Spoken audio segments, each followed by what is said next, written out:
So ayan, gawa tayo ng part 2 video regarding dito sa ating Casell na D8 na dalawa ang speaker. So sasagot tayo sa katanungan nila. Tsaka bubuksan natin to kung anong laman niya. Actually, nabuksan ko na to nung last, hindi ko lang na video. Ngayon ko lang ibibideo para ma-share sa inyo kung dun sa mga bibili kasi mag-day December ngayon. So, ayun. Sagutin natin yung unang katanungan na kung mayroon ba tong eco or bass and trivia volume or adjuster. So, yan. Pali-on natin to. Naan muna natin kasi umaga pa lang ngayon. So, ayan. Ito yung kanyang dito sa taas. Ang mga button niya dito or function niya is ito. Lights mode. Microphone mode. Sa microphone mode, ayan. On and off lang yan. Pero di ko magets kung ano yung pinaka function niya kasi wala namang pinagkaiba. Ang pinagkaiba lang nito is kung parang mic priority. Kung gagamit ka lang ng microphone, ma-off yung music tapos microphone lang yung lalabas or tutunog dyan. So, nakalagay dito, mic priority. Yan, prio. Sa lights naman, lights mode yan. Kung gusto mo iba-ibahin yung ano niya, yan yung lights mode niya. Tapos dito, selection nito, next in forward. Yan. Preview at saka next. Nagagamit ko to sa radio. Sa radio niya kung paano maglipat ng channel, ito yan. Tapos dito naman sa mode, ito mode niya yan. Sa mode niya is maano nyo dyan, naka bluetooth mode siya ngayon. Ayan. Tapos mode mo, ayan, line mode. So sa line mode, ito yan, may auxiliary dito. Yan. Auxiliary jack. Kung i-connect mo siya sa mga cellphone to cellphone, laptop to laptop, auxiliary to auxiliary ang connection. Or sa TV, auxiliary to yung RGB connector. So, line mode tsaka Bluetooth. Malagbas. Yan, radio. Radio siya. Ito ang gamit nito. Yan. Pwede mo i-back. Yan. Tapos dito naman sa Bluetooth man natin. Ito, EQ. EQ is equalizer pero yun lang yung button niya. Lalabas dyan is rock, jazz, classic, Q, tsaka yung NOR or non-stop ata yan. Tapos itong TWS, di ko maano yan kung ano to. Yan, Purus, di ko pa nagamit to. Push and play ta.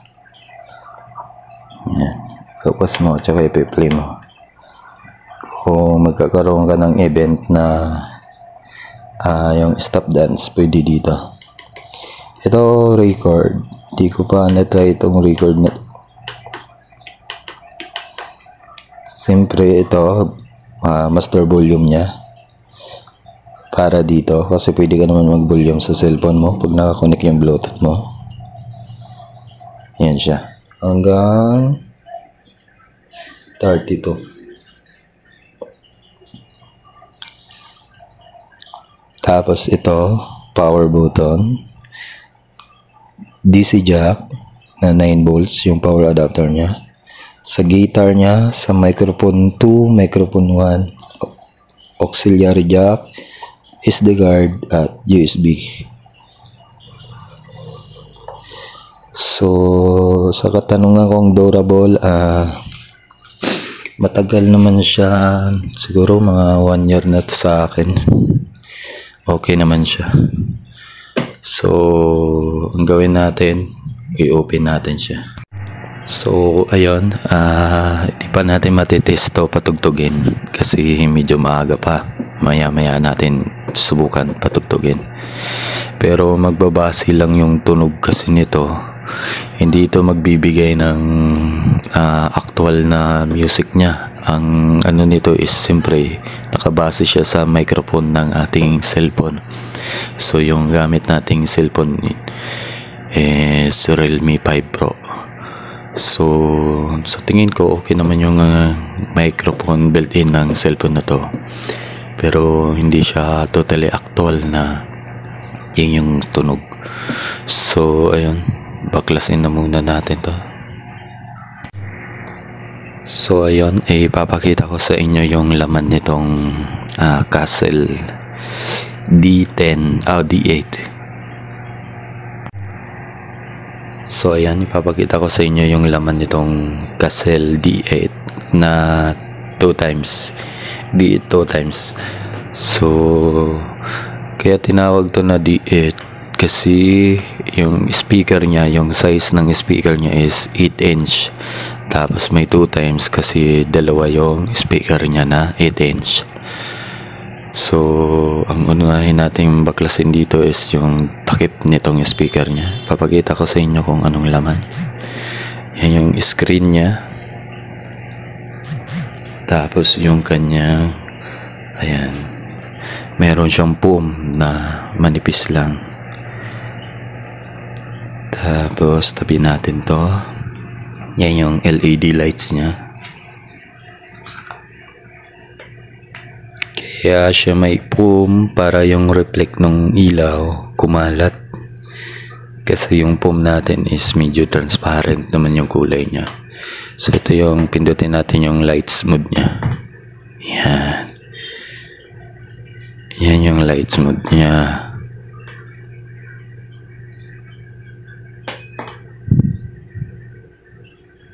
Ganda, di ba? Sa mahilig may pailaw-ilaw, bagay ito sa iyo. At saka doon naman sa may maliit lang na kwarto o kaya bahay, pwede na to. Pero pang outdoor, hindi ko masasuggest to. Ito yung speaker niya na D8. Yan. Yan, dalawa yan. Ang laman lang nito is speaker na dalawa. Wala yung tweeter, wala yung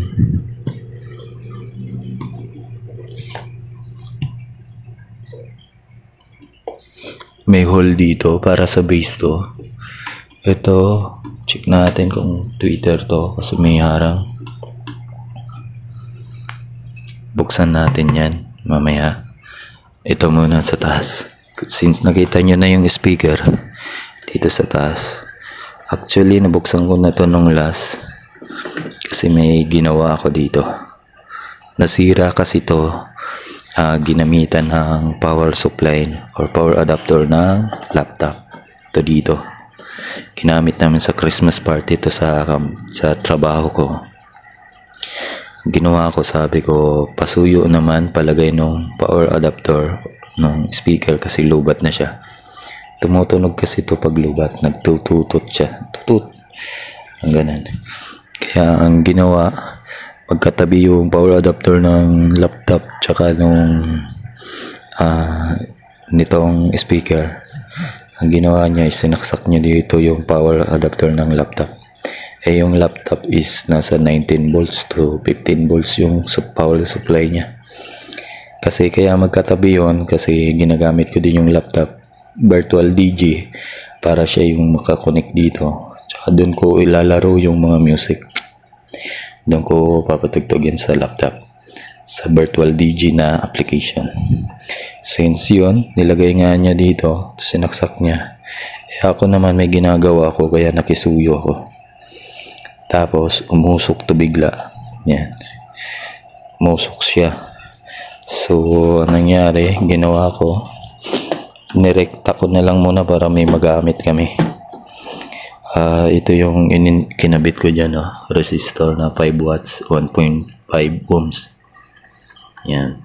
Hindi na yan yung stock niya. Iba na yan. Kasi yung stock niya, doon nakalagay sa, dito siya nakalagay. So, ano nga ba ang laman nito? Mayroon siyang battery. Ito yung pinaka battery niya. Hindi natin mahawakan. Yan. Battery niya na tinignan ko din to. Ano yan? 4.2 volts per H. So, ang ginawa dyan is 2 parallel tapos 2 series. Kaya meron siyang 8 volts. So, pwede na siya. Kaya 4 yan. Tapos may drive siya dito sa ito, driver niya sa Bluetooth niya. Yan yung pa-Bluetooth niya. Ito yung pinaka-antina ng Bluetooth niya. Speaker. O ng module ng Bluetooth niya. Tapos ito naman sa module ng power dito sa LED lights. Yan. Ito siya. Tapos meron siya dito. Ito na yung pinaka-amplifier niya. Yan. Yung motherboard na yan. Tapos itong module na to para sa drive controller niya. Ito. Ito na yan dito. Yung mga button, connect. Tapos itong mga auxiliary. Yan na yan. Itong push button tsaka itong display. So yan lang yung laman niya. Yung hindi ko pa nakita yung total na kung ilang wattage yung kanyang amplifier. Yung sa power IC niya. So hindi ko pa yan masyado kasing binuksan. Kasi ito nung ginabit ko yung resistor na yan. At dinukot-tukot ko lang yan. Kasi ayan mapapansin nyo nakadikit yan. Kumbaga may mga Loctite or ayan merong dikit. Pag tinanggal mo kasi mahirap. Kasi para siyang stick glue or yung mga pangdikit sa heavy duty na pangdikit. So yan lang yung laman niya.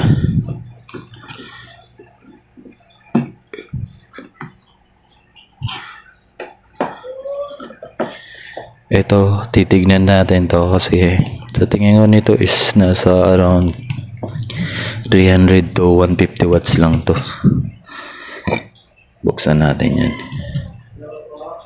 So ayan yung D8 niya na speaker. Yan. Tinanggalan na natin ng tornilyo. Ito. 2, 4, 6, 8. 8 yung tornilyo niya. Hindi ko na to babaklasin kasi same lang naman yan. Ito lang kasi madami-daming tornilyo. So yan yung edging nya dito as in kinumpak lang talaga tong speaker na to. Yan. Saktuhan lang talaga yung niya laki or lapad.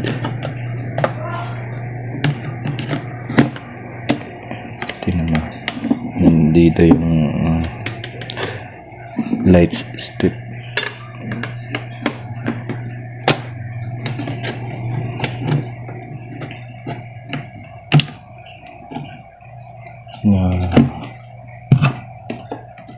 Na ano siya. So kaya tayo may kutsara kasi ganyan. Plasin natin dito.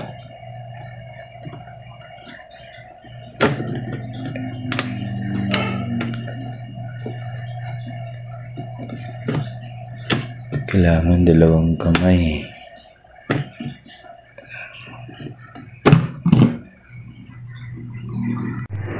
So yan, tanggalin na natin tumatama doon, no? So ganun yung ilaw na yun, tumatama doon tsaka dito, kaya binaklas muna natin yung sa kabila. So ayan, yan, naka-parallel lang to. Yan yung connection nya. So wala siyang label, yan, wala siyang label. Tsaka wala din tayong panukat nito sa wattage nya or ohms,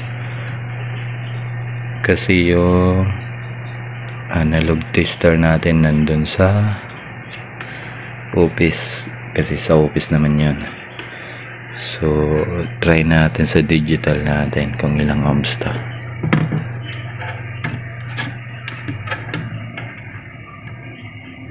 Tapos meron pa siya dito, yan, Twitter.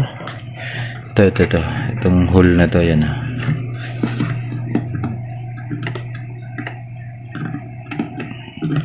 Hindi rin natin maano kung ilang watts yan. Yan siya dyan. So yan, gamitan natin ng ilaw. Yan yung laman niya.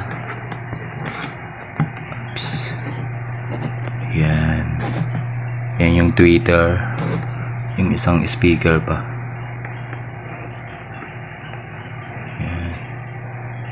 Parallel lang nga ito, parallel connection lang siya, punta dun sa speaker na isa tsaka Twitter. Wala man lang siyang foam dito o yung cotton, wala siyang cotton. Ito sa Bluetooth antenna siguro to, mababa yung Bluetooth or sa microphone. Tama, yung isa kasi sa microphone yun, Bluetooth microphone. Kasi yung microphone niya is Bluetooth din. Para malayo yung sagap. Yan, dyan lang yan, nakaano lang din yung wire na yan.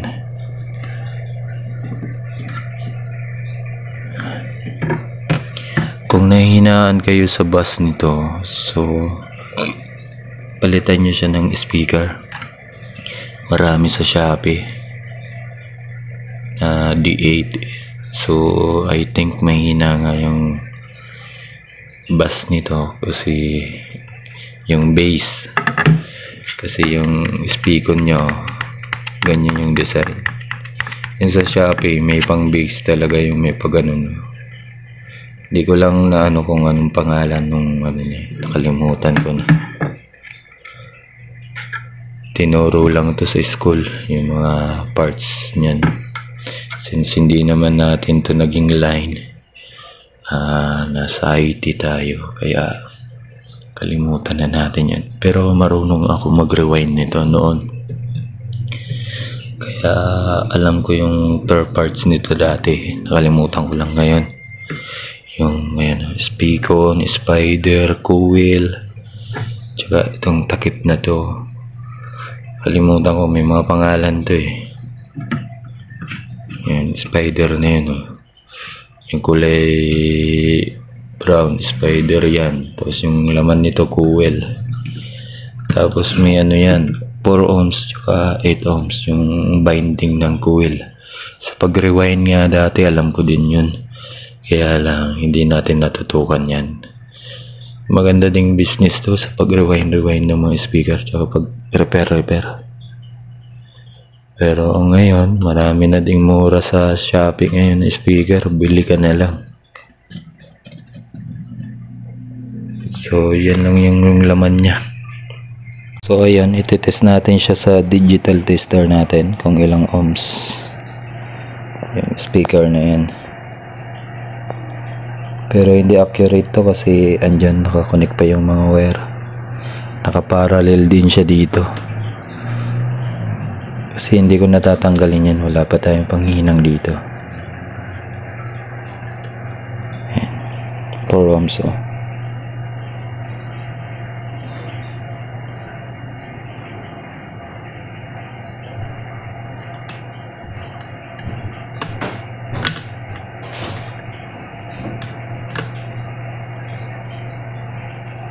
Yan, 4.2 ohms.